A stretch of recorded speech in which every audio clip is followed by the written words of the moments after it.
Hey guys, this is David with Great Choice Audio Video. Hey, we got a quick unboxing for you guys. We're working on a nice theater product, which we'll show you as well in another video. But in this one, we just want to show you the Sony 4K native projector, the 295 ES.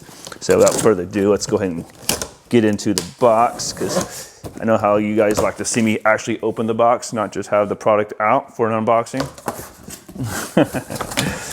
So obviously, got your power cord. Super cool remote and batteries for the remote, AA. Now this is not a small projector by any means, and this one is black. Now I know Sony is starting to do their 4K projectors in options of black or white, which is super cool.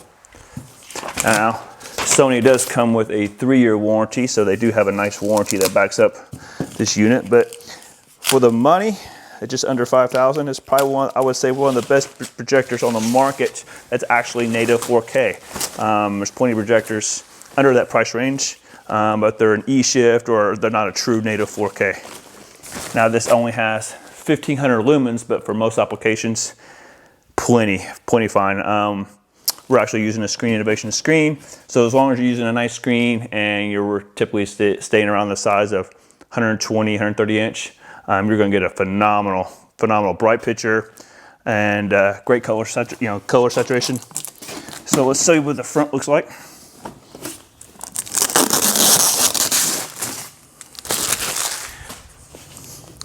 Got a nice lens cap here,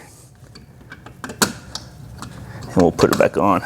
So there's your lens. You can see that, probably not. Now this projector does have a little bit of weight to it. I believe it says it's about 31 pounds.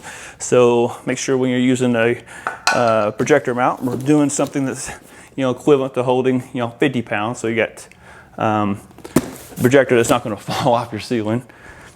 Now let's put this lens cap aside. You do have your IR on the back, and then on the side here, this is where you're going to go to change out your bulbs. I think bulbs are typically around $350 for this particular model. And then on the other side, I'll lean up a little bit. You got your buttons for inputs, menu, off and on. And on the back, on the very bottom, you got your power cord down here. And what else am I looking for? There we go. And then on the other side is all your inputs. So you get different ways to control this. You have a LAN input, and then you still have an IR in and trigger. And then of course you have 2 HDMIs, HDMI 1, HDMI 2 to take different sources into this projector. So guys, just for under $5 to get a true native 4K projector, this particular one is tough to beat. If you guys like the video, give us a thumbs up, and stay tuned and watch the rest of the videos we got coming out in this theater. So until next time guys, we'll see you.